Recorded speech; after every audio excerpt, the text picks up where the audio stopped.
The year was 1848. Women had started doing small things to liberate themselves. For example, many women wanted to gain an education and were being admitted into colleges, such as the Georgia Female College in Macon, which became the first college in the world chartered specifically to grant bachelor's degrees to women in 1839. There are currently reform groups forming, such as temperance leagues, religious movements, moral reform societies, and anti-slavery societies that women are playing large roles in. But then these incredibly amazing women return home to a place where they are being force-fed the idea that a woman's role is to be pious and submissive to her husband, and to only be concerned with things related to being a wife and a mother. This societal layout confused and angered the women, especially a woman by the name of Elizabeth Cady Stanton, who decided to organize the first annual Seneca Convention in 1848, a convention in which women abolitionists met and discussed the social, civil, and religious rights of women, as well as the resolutions that could be solved. Ultimately, they decided that they wanted to be included in the statement of the Declaration of Independence that reads, "All men are created equal." They wanted the right to vote. This convention marked the beginning of the women's suffrage movement. After this convention, many other women's abolitionist organizations began to form, including the National Women's Suffrage Association, founded by Susan B. Anthony, and American Women's Suffrage Association, led by Lucy Stone, which organizations later joined together to form the National American Women's Suffrage Association in 1890, with Anthony taking the lead of the new group. Many women around the country became very involved in many social movements. One of these women was named Alice Paul. Born in 1885 in Morristown, New Jersey, Paul was raised in a Quaker family. The Quaker religion believed in equality of the sexes, and Paul grew up with this mentality. This provided her with the support of her entire family. Paul moved to London in 1906 to continue her education, where she ran into a crowd of people who were listening to a woman named Christabel Pankhurst. Paul ran into Pankhurst after she was booted off the stage. Pankhurst was a huge fighter for women's rights in London with her mother and sister. She believed that to successfully enfranchise women, they needed to be extremely radical in going about spreading the idea of equality for women, and formed a group called Women's Social and Political Union. After returning to the States in 1910, Paul continued her radical practices while leading movements such as the Suffrage Parade of 1913. This parade took place the day before Wilson's inauguration. They wanted to send a message to him and the country that suffrage was an issue before Wilson, would be during, and may last after he came into office. Paul also founded a group called the National Women's Party in 1916. This break-off group from the National American Women's Suffrage Association was created because Paul claimed that they weren't moving fast enough or strong enough.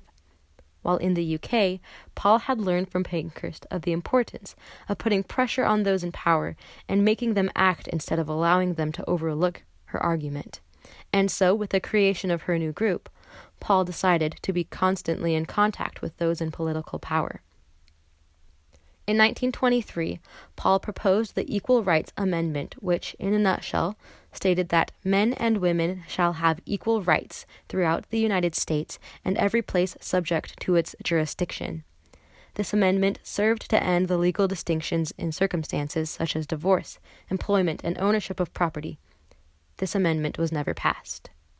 During her time as an activist, Paul was arrested on many occasions for her radical actions, including sneaking into the Lord Mayor of London's banquet and throwing a shoe through a pane of stained glass window, while shouting "Votes for Women." She was constantly arrested for throwing rocks and for rioting. One specific instance of this was the Silent Centennials, which was a group of women who stood with signs in front of the White House time and time again over a period of 2.5 years, beginning in January of 1917. At first, President Wilson was all right with this act, but as time went by, American citizens became aggravated that this act was unpatriotic, as this was occurring at the same time as World War I. After the women were arrested, they demanded to be held as political prisoners. They faced brutal treatment in prison as well. The women were beaten and punished if they tried to escape. Paul refused to wear the prison clothing and went on hunger strikes while in prison, to which the guards reacted by force-feeding her. Each guard would grab one of her limbs in an attempt to strap her down, while another would lift her chin. A doctor would then shove a tube up her nose and down her throat and pump food through this tube. Regardless of how she and other women were treated, they continued to fight. Alice Paul's actions were influential in allowing the passage of the 19th Amendment. Paul's legacy remains intact to this day. She is remembered in Iron-Jawed Angels, a movie released in 2004, which follows these leaders through their path to revolutionize the American feminist movement to grant women the right to vote. She is also on postage stamps in both the U.S. and the U.K. Dormitories are named after her, and her portrait is on the United States $10 gold coin. Paul and many other women's rights activists worked relentlessly to allow women to be seen as equals to men. Their push of the suffrage movement has advanced the equality of sexes.